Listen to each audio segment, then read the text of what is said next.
मैं पुष्पेंद्र सिंह आपके अपने यूट्यूब एजुकेशन चैनल में अगेन स्वागत करता हूं। दोस्तों, आज मैं फिर एसएससी एमटीएस इंग्लिश का सिलेबस 2023 लेके हाजिर हूं। तो दोस्तों, इसको स्टडी करने से पहले क्या कहूँगा, जो पहले से कहता आ रहा हूँ कि सभी जितने भी दोस्त हैं जो नए हैं, जिन्होंने इस चैनल पर फर्स्ट टाइम आए हैं, तो चैनल सब्सक्राइब करके बेल आइकन प्रेस करें ताकि आने वाली हर क्लास की नोटिफिकेशन आपके पास पहुंचती रहे। तो दोस्तों, आज की क्लास बहुत है खास, क्योंकि इसमें एसएससी एमटीएस इंग्लिश के सिलेबस 2023 को डिस्कस करेंगे। क्योंकि तैयारी करने से पहले अगर सिलेबस के बारे में पूर्ण रूप से जानकारी होती है तो तैयारी करने में कुछ आनंद ही अलग आता है। ओके, तो let's start and don't waste your time. चलते हैं बिना समय बर्बाद किए हुए। तो दोस्तों, यहाँ आपको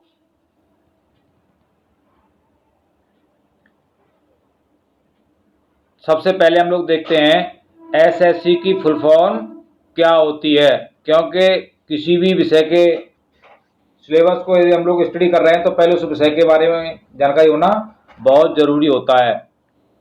तो सबसे पहले हम स्टडी करेंगे एसएससी। एसएससी का फुल फॉर्म क्या होता है? इसको कहते हैं स्टाफ सिलेक्शन कमीशन। ओके, आगे है एमटीएस। एमटीएस की फुल फॉर्म क्या होती है, इसको भी स्टडी करते हैं। तो एमटीएस के बारे में जानेंगे। इसको हम कहेंगे मल्टी टास्किंग स्टाफ। तो ये जो एग्जाम होता है आपका नेशनल लेवल का होता है।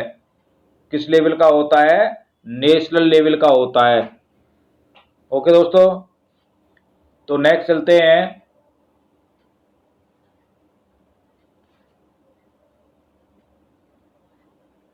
This exam is conduct to recruit candidates for various posts in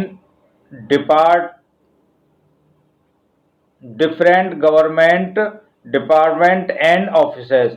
यानी इस एग्जाम के माध्यम से जो भी कैंडिडेट सेलेक्ट होते हैं वो विभिन्न भिन्न पोस्टों पर भिन्न भिन्न विभागों और ऑफिसों में नियुक्त किए जाते हैं। ये बहुत ही खास एग्ज़ाम होता है और इस एग्ज़ाम के माध्यम से ढेर सारे कैंडिडेट जो है अलग अलग पोस्टों पर नियुक्त होते हैं, अलग अलग विभाग और ऑफिसों में। ओके दोस्तों, तो आगे चलते हैं। The English language section of SSC MTS exam included questions on grammar, vocabulary और कंपेरिजन। यानी इंग्लिश का जो पेपर है इंग्लिश लैंग्वेज का, ये कितने उसमें है, इसमें क्वेश्चन होंगे किस बेसिस के होंगे? ग्रामर बेसिस के होंगे। वोकेबलरी भी आएगी इसमें, वो भी ग्रामर के अंडर में आती है। और आपके कंपेरिजन एंड राइटिंग एबिलिटी, और आपका कंपेरिजन और राइटिंग एबिलिटी भी इसमें देखी जाएगी, आपकी लिखने पढ़ने की क्षमता। ओके, तो दोस्तों the syllabus for English language section is follows. ये हमने जो है सेक्शनों में डिवाइड किया हुआ, भागों में डिवाइड किया हुआ है। तो इसका सबसे पहला भाग आता है grammar. Grammar is the most important part of a language, जिसका हिंदी अर्थ होता है दोस्तों व्याकरण। क्या होता है? व्याकरण। जिसका जितना अच्छा व्याकरण उसकी उतनी अच्छी उसकी वो लैंग्वेज। तो व्याकरण के अंदर में कौन कौन से आपके चैप्टर आते हैं? स्पोर्टिंग एरर्स, जो अचानक एरर्स आती हैं, जो गलतियां आती हैं, उनको जो है सॉर्ट करना होता है, सॉर्ट आउट स्पॉट करना होता है। आगे है सेंटेंस कंपैरिजन। इसमें आपके वाक्यों को सेंटेंस करेक्शन, वाक्यों को करेक्ट भी करना होता है। ओके, आगे है फिल इन द ब्लैंक्स। जो खाली स्थान होते हैं उनको भी हमने इसमें भरना होता है। आगे है सिनोनिम्स एंड एंटोनिम्स। ग्रामर में आपके ये भी आते हैं सिनोनिम्स और एंटोनिम्स, तो इनको भी हमें कंप्लीट करना होता है। जैसे अगर बात करें एंटोनिम की, कि डे मीन्स होता है दिन और नाइट मीन्स होती है रात। ऐसे ही ईडियम्स एंड फ्रेज, ये भी आपके इसी में ग्रामर के अंडर में ही आते हैं। आगे आते हैं आपके वन वर्ड सब्स्टिट्यूशन, अनेक शब्दों का एक शब्द, यानी सेंटेंस होगा, पूरा सेंटेंस को एक शब्द में ही कंप्लीट करना है। सेंटेंस इम्प्रूवमेंट, वाक्य को सुधारना, वाक्य सुधार भी ग्रामर के अंडर में आता है। आगे आपके आते हैं ग्रामर के अंडर में active and passive voice. Active means होता है कर्तावाच्य और पैसिव मीन्स होता है कर्मवाच्य, यानी कर्ता के द्वारा जो भी बात कही जाती है उसको एक्टिव कहते हैं, और कर्म के द्वारा, कर्म को प्रधानता देकर के जो बात कही जाती है उसको पैसिव वॉइस कहते हैं। तो एक्टिव पैसिव इनकी सारी क्लासें मैं आपको आपके डिस्क्रिप्शन में लिंक के माध्यम से प्रोवाइड कराऊंगा। आप लोग यहाँ से इसको स्टडी कर सकते हैं और क्लास को पूरी पढ़ें। क्लास को पूरी देखोगे तभी जाकर के इसका सिलेबस आपकी पूर्ण रूप से समझ में आएगा, अधूरी छोड़ के न जाएं। ओके, आगे है दोस्तों डायरेक्ट एंड इनडायरेक्ट स्पीच। ये भी आपका यानी वाक्य को भिन्न भिन्न तरीके से एक्सप्लेन करना एक स्टूडेंट की क्वालिटी होती है, चाहे वो एक्टिव पैसिव के माध्यम से करे या नॉर्मली करे या डायरेक्ट इनडायरेक्ट के माध्यम से करे, यानी वक्ता द्वारा अपनी कही हुई बात को किसी भी तरीके से एक्सप्लेन करना होता है। ओके, आगे है पार्ट ऑफ स्पीच। क्या है आपका ये part of speech? Part of speech के जो 8 भाग होते हैं इसकी क्लास में ऑलरेडी कंप्लीट कर चुका हूं, लेकिन ये पार्ट ऑफ स्पीच क्या है, इंग्लिश ग्रामर का ही एक भाग है। अभी हम लोग क्या कर रहे हैं, इंग्लिश ग्रामर के भागों के बारे में स्टडी कर रहे हैं। ओके, आगे है दोस्तों सब्जेक्ट, वर्ब और एग्रीमेंट। तो ये भी एक ग्रामर का भाग है। आगे है टेंस। टेंस भी ग्रामर के ही भाग होते हैं।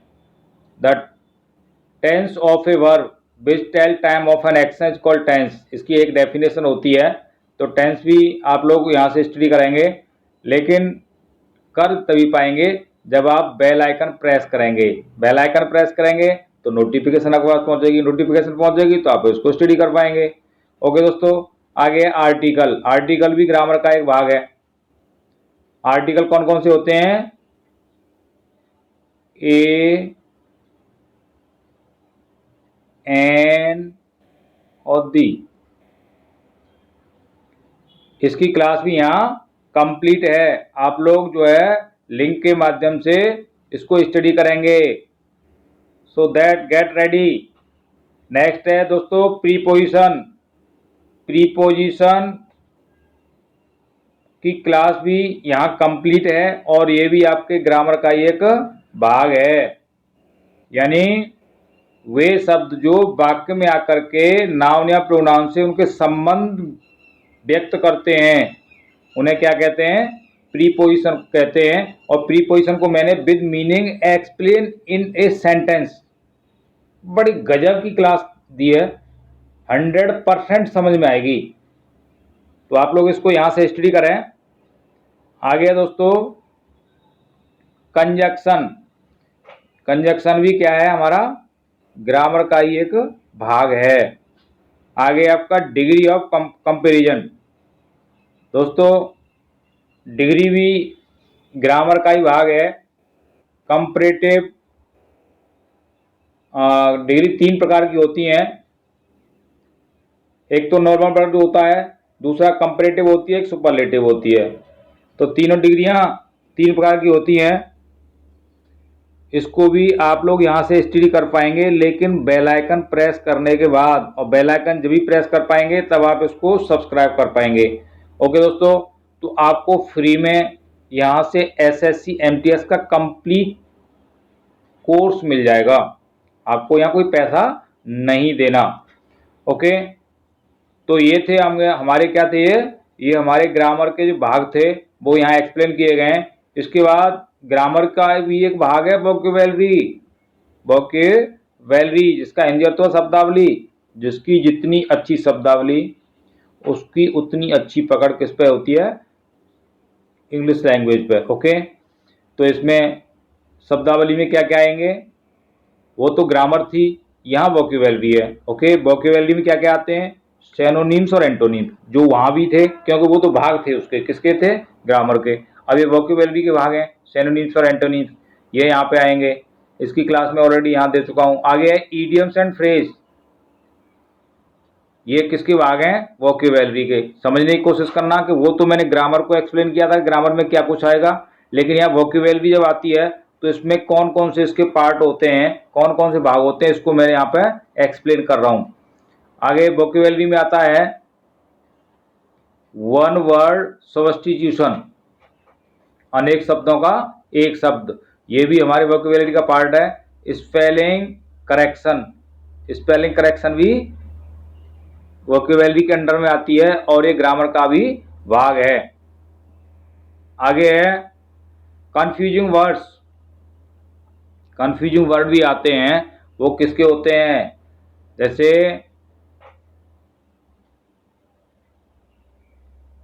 गो, GOE हो गया, और एक होता है गो। अब इसमें कंफ्यूजिंग हो गई कि ये वर्ड सही है या ये वर्ड सही है, तो ये क्या होते हैं, कंफ्यूजिंग वर्ड होते हैं। ये भी किसके होते हैं, वोकैब्युलरी के पार्ट होते हैं। और इसको हम पूर्ण रूप से कब कंप्लीट कर पाएंगे, जब हमारी वोकैब्युलरी ठीक ठाक होगी।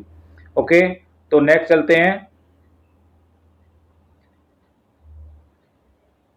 अगला हमारा होता है रीडिंग कंप्रीहेंशन, जिसको हिंदी में क्या कहते हैं, समझ बूझ कर पढ़ना,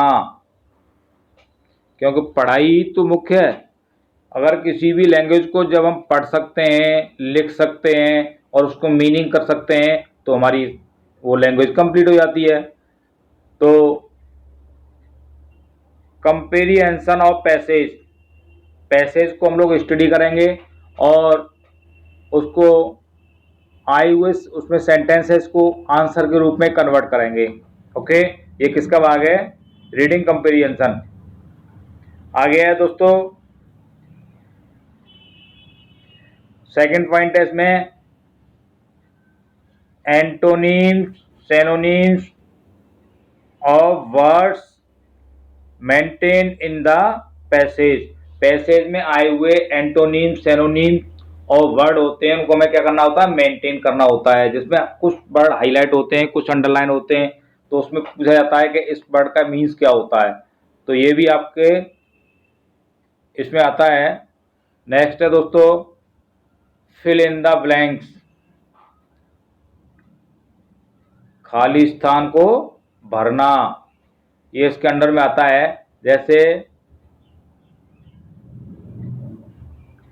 जैसे आपका हो गया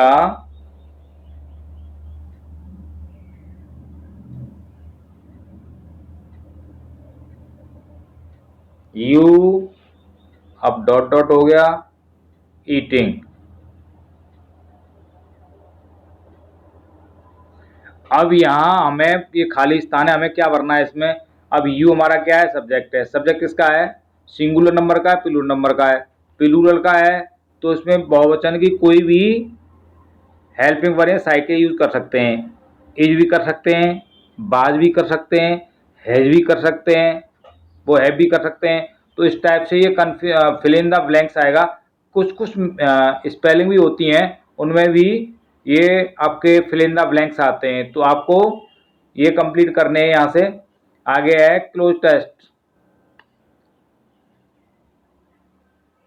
क्लोज टेस्ट में आपने उसको स्टडी करना है पूर्ण रूप से, और स्टडी करने के बाद उसमें जो क्वेश्चन आते हैं उनको आपने आंसर करना है। ओके, तो आगे है दोस्तों यहाँ से आपका डायरेक्ट इनडायरेक्ट स्पीच, जो किसका भाग है ये आपके ग्रामर का भाग है, जो वहाँ पे ग्रामर में भी दे रखा था, अब यहाँ भी है।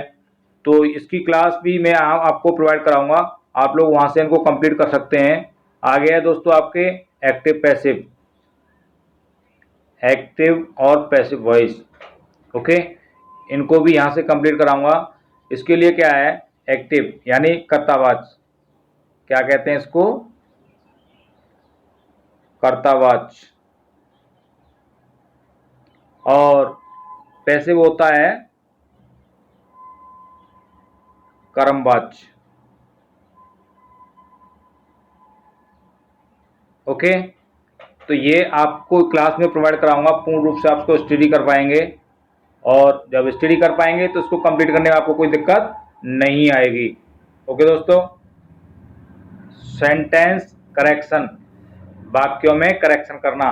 देखो वाक्यों में करेक्शन में क्या हो सकता है कि इसमें आपके सब्जेक्ट में भी करेक्शन हो सकता है, ठीक है कि नहीं, आपके वर्ब में भी करेक्शन हो सकता है, और आपके लिंग में भी करेक्शन हो सकता है, स्त्रीलिंग या पुल्लिंग में। तो इस टाइप के करेक्शन आपके वाक्यों में आएंगे और आपने आपको इसको कंप्लीट करना है, ओके दोस्तों। अब नेक्स्ट पॉइंट आपका आता है पैराजंबल। पैराजंबल नाम का एक चैप्टर होता है, इसको भी आपने कंप्लीट करना है, पैराग्राफ को पढ़ना है, उसमें आए हुए कुछ जंबल्स होते हैं उनको हमें कंप्लीट करना है। उसमें कुछ भी हो सकता है, जैसे आपकी स्पेलिंग में कुछ चेंजिंग हो सकती है, आपके जो होते हैं पॉइंट टाइप का, इस टाइप का, तो ये भी आपके कुछ भी इसमें आ सकते हैं, आपने इनको पैराग्राफ में आए हुए इसको जंबल करना है, ओके। तो दोस्तों यहाँ तक आपका ये एमटीएस का टोटल सिलेबस था, जिसे आपने यहाँ से स्टडी किया। तो मैं बेस्ट परफॉर्मेंस करूँगा आपके साथ में कि आपको ढेर सारा मटेरियल आपको यहाँ से प्रोवाइड करा सकूँ, और आप लोग उस मटेरियल को तभी प्राप्त कर पाओगे फ्री ऑफ कॉस्ट, यहाँ कोई फीस नहीं होती, जब आप जो है बेल आइकन प्रेस करेंगे। और बेल आइकन प्रेस करने से पहले क्या करना होगा, आपने इसको सब्सक्राइब करना होगा। तो आप लोग खूब पढ़ें, आगे बढ़ें, and thank you very much watch this class and go success and get more marks in your examination.